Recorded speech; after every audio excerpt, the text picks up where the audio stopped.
నమస్తే, welcome to Leo. మొత్తానికి Friday అంటేనే మూవీ డే.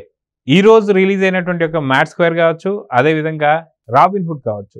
మొత్తానికి రెండు సినిమాలలో మ్యాడ్ స్క్వేర్ రివ్యూ చూసేసాం కాబట్టి ఇప్పుడు రాబిన్ హుడ్ ఎలా ఉంది దీని గురించి మనతో మాట్లాడడానికి సీనియర్ జర్నలిస్ట్ హేమ్ సుందర్ గారు ఉన్నారు. వారిని అడిగి తెలుసుకుందాం. సార్ నమస్తే. నమస్తే అండి. సార్, రాబిన్ హుడ్ ఎలా ఉంది? చూస్తేనేమో పేరు టైటిల్ చాలా పవర్ఫుల్గా ఉంది, కానీ కామెడీగా మనం చూస్తే ట్రైలర్లో కనిపిస్తూ వస్తుంది. మొత్తానికి సినిమా చూశారు కాబట్టి ఎలా అనిపిస్తుంది?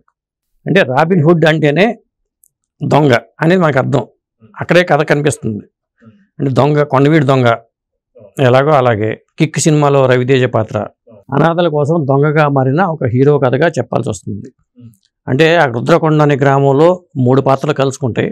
ముఖ్యంగా ఆస్ట్రేలియా నుంచి వచ్చిన శ్రీలీల పాత్ర కానీ, అక్కడ ఉన్న గంజాయి స్మగ్లింగ్ గ్యాంగు, ఒక డాన్ లాంటి వ్యక్తి, ఆ గ్రామాన్ని డాన్ లాంటి వ్యక్తి, అలాగే హీరో నితిన్, ఈ 3 పాత్రలతోనే కథ స్టార్ట్ అవుతుందని చెప్పాలి.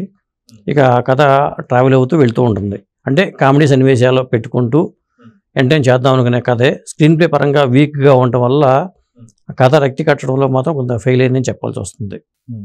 సో సినిమా చూస్తున్నప్పుడు ఆద్యంతం మీకు ఏమనిపించింది? అంటే ఆదిలో బాగుంది కానీ అంతంలో బాగాల. ఎందుకంటే కథ క్లైమాక్సే కథకి ఆగిపట్టు. క్లైమాక్స్ చాలా వీక్గా ఉంది కాబట్టి మీరు ఆద్యంతం ఉన్నారు కాబట్టి అంతం వీక్గా ఉంది. ఆది బాగుంది, ప్రారంభం మాత్రం చాలా బాగా స్టార్ట్ అయింది. ఎండింగ్ మాత్రం పేలవంగా ముగిసిందని చెప్పొచ్చు. అలాగే రాజేంద్ర ప్రసాద్ పాత్ర, వెన్నెల కిషోర్ పాత్ర ఈ నవ్వించడం కోసం పెట్టినట్టుగా పాత్రలు ఉన్నాయి. అలాగే క్రికెటర్గానే క్యామియో రోల్గా డేవిడ్ వార్నర్ ఆ పాత్ర కానీ, ఇక టామ్ చాకో ఆ పాత్ర విలన్ పాత్రలుగా చూసుకుంటే ఇట్లాంటి ఈ పాత్రలన్నీ కూడా కలగాపులకంగానే ఉన్నాయి.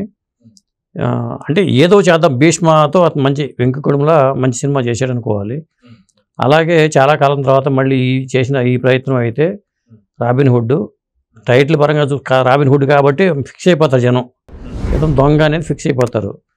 అంటే ఎలా దొంగగా మారాడు అనేది సినిమాలు చూపించడం, దాన్ని కామెడీ టచ్తో ముగిద్దాం అనుకోవడం, ఆ క్రమంలోనే చాలా ఎత్తులు పల్లాల్లోంచి కథ ట్రావెల్ అవుతూ వెళ్ళింది. పేలవంగా ముగిసిందని చెప్పొచ్చు. అయితే ఈ సినిమా మీద చాలా అదిదా సర్ప్రైజ్ అనే సాంగ్ ఏదైతే ఉందో శేఖర్ మాస్టర్ కొరియోగ్రఫీలో, ఈ సాంగ్ దాని నెగిటివ్ ఇంపాక్ట్ చూపించిందో పాజిటివ్ ఇంపాక్ట్ చూపించిందో తెలియదు, కానీ దీనికి మాత్రం పబ్లిసిటీ మాత్రం చాలా పీక్స్లోకి వెళ్ళింది. మొత్తానికి ఇప్పుడు సాంగ్లో ఆ బిట్ కట్ అయిందని చెప్పేసి అంటున్నారు. సో మీరు చూసారు కాబట్టి మీరు ఏం చెప్తారు? అంటే కథాపరంగానే సర్ప్రైజ్ లేదు, ఇక అదిదా సర్ప్రైజ్ లేకపోతే మాత్రం వచ్చే నష్టం ఏమీ లేదు. అంటే వివాదాస్పదమైన ఆ బిట్ని మాత్రం అంతవరకు కట్ చేశారు కాబట్టి ఇవి ఉంటాయి అనుకునే సినిమాకి వెళ్తే కొంత నిరుత్సాహపడతారు. మొత్తానికైతే ఆ పాటల పరంగా అయితే పర్లేదు అనిపించింది. ప్రధానంగా ఏంటంటే శ్రీలీల ఆమె గ్లామర్తో మాత్రం కొద్ది కట్టిపడేసిందని చెప్పొచ్చు. ఈ సినిమాకి హైలైట్ ఏదైనా ఉందంటే శ్రీలీల పాత్ర అని చెప్పొచ్చు. సో సినిమాలో బీజిఎం కావచ్చు, లేదంటే ముడుకు సాంగ్స్ ఎలా ఉన్నాయి? జీవి ప్రకాష్ కుమార్ సంగీతం ఈ సినిమాకి హైలైట్ అని చెప్పవచ్చు. పాటల పరంగా చెప్పాలంటే బీజిఎం కూడా బాగుంది. మనకి కథ స్క్రీన్ ప్లే పరంగానే చాలా వీక్గా ఉందని చెప్పాల్సి వస్తుంది కాబట్టి అక్కడే లోపాలు జరిగినాయి. ఇక మ్యూజిక్ కానీ లేకపోతే ఆ కెమెరా పరిణతం కానీ లొకేషన్స్ కానీ అన్నీ బాగున్నాయి. సో ఫైట్స్ ఎలా ఉన్నాయి సినిమాలో? అంటే ఫస్ట్ హాఫ్తో పోల్చుకుంటే ఫస్ట్ హాఫ్ ఎలా ఉందో సెకండ్ హాఫ్ కూడా దాదాపు అలా ఉంది. ఫైట్స్ కానీ కామెడీ కానీ కథాపరంగా ఉంటే బాగుంటుంది. కథ లేకుండా ఫైట్స్ ఉన్నా కామెడీ ఉన్నా అది పేలవంగానే ఉంటుంది. అంటే ఏదో చేద్దాం అనుకుంటే ఏదో అయినట్టుగా అయింది ఈ సినిమా అయితే. అంటే మనం ఎక్స్పెక్ట్ చేసి రాబిన్ హుడ్ నితిన్కి చాలా కాలం తర్వాత హిట్ వస్తుంది అని అనుకుంటాం మనం. చాలామంది అలా అనుకున్నారు. అలాగే వెంకీ కుడుములు కూడా గతంలో చిరంజీవి గారితో అతనికి వెంకీ కుడుములకి ఛాన్స్ వచ్చింది, అది కార్యరూపం దాల్చలేదు. కథ నచ్చకపోవడంతో చిరంజీవి గారు పక్కన పెట్టారు. వెంకీ కుడుములు చిరంజీవి గారికి అభిమాని అతను. ఈ సినిమా హిట్ అయిపోతే నెక్స్ట్ చిరంజీవి గారి దగ్గరికి వెళ్ళిపోతాం, చిరంజీవి గారితో సినిమా చేద్దామనే ఆశతోనే వెంకీ కుడుములు ఉన్నాడు. కానీ సినిమా పరంగా చూసుకుంటే ఆశించిన ఫలితాన్ని అయితే ఈ రాబిన్ హుడ్ ఖచ్చితంగా ఇవ్వదని చెప్పాల్సి వస్తుంది. సో సినిమాకి సంబంధించి ఒక మాటలో చెప్పాలంటే మీరేం చెప్తారు? అంటే ఒక మాటలో చెప్పాలంటే ఇది రాబిన్ హుడ్ అని టైటిల్ పెట్టుకుంటూ ఉంటే బాగుండేది అనిపించింది.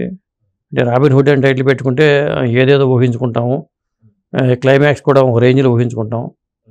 కాబట్టి సినిమా అట్లా కాకుండా ఒక కామెడీ టచ్ ఉన్న టైటిల్ పెట్టుకుని ఏదన్నా చేసుకుంటే బాగుండేది. డేవిడ్ వార్నర్ పాత్ర కూడా మనకి సినిమా పబ్లిసిటీకి ఉపయోగపడింది, కానీ సినిమాలో ఒక స్టార్టింగ్లో బాగానే ఉంటుంది కానీ చివరికి వచ్చరికి అది కూడా తేలిపోయింది. అంటే మరి ఇవన్నీ కూడా ఒక విధంగా చెప్పాలంటే ఈ సినిమా ఆశించిన ఇప్పుడు ఈ ఉగాది టైంలో రిలీజ్ అయిన సినిమాలకు ఈ సినిమాకిను వచ్చిన మ్యాడ్కి పోటీ అని చెప్పాల్సి వస్తుంది. Mad versus robin hood. మొత్తాన్ని విజేత ఎవరంటే ఇప్పుడు మ్యాడ్ బ్యాడ్ అనేవాళ్ళు ఉంటారో, రాబిన్ హుడ్ బ్యాడ్ అనేవాళ్ళు ఉండొచ్చు. అది ఒక్కొక్కరికి ఒక్కొక్క టేస్ట్ ఉంటుంది. కొంతమందికి ఫ్రై ఇష్టం, కొంతమందికి పులుసు ఇష్టం. అది చెప్పలేము. మ్యాడ్ కామెడీనే, ఇది కూడా కామెడీగానే చెప్పాలనుకునే ప్రయత్నాలు జరిగినాయి. కాబట్టి అంటే దొంది అనొచ్చు. అయితే వాస్తవం చెప్పంటే నితిన్కి సంబంధించి ఇప్పుడు ఈ సినిమా అయిపోయిన తర్వాత నెక్స్ట్ తమ్ముడు సినిమా రాబోతుంది. సో టైటిల్కి ఒక పెద్ద క్రేజ్ అనుకోవచ్చు. ఎందుకంటే పవర్ స్టార్ పవన్ కళ్యాణ్ కాబట్టి, ఆ టైటిల్ పవన్ కళ్యాణ్ కాబట్టి. సో ఇప్పుడు చూసుకుంటే రాబిన్ హుడ్ ఎఫెక్ట్, ఇంపాక్ట్ అనేది ఖచ్చితంగా తమ్ముడి మీద చూపిస్తుందా అంటే ఏమంటారు?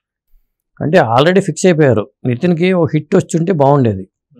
గతంలో వచ్చిన మాచర్ల నియోజకవర్గం కానీ, అంతకుముందు వచ్చిన మాస్ట్రో కానీ, ఇదేంటంటే భీష్మ కాంబినేషన్ కదా, హిట్ అవుతుంది ఖచ్చితంగా అనుకున్నారు.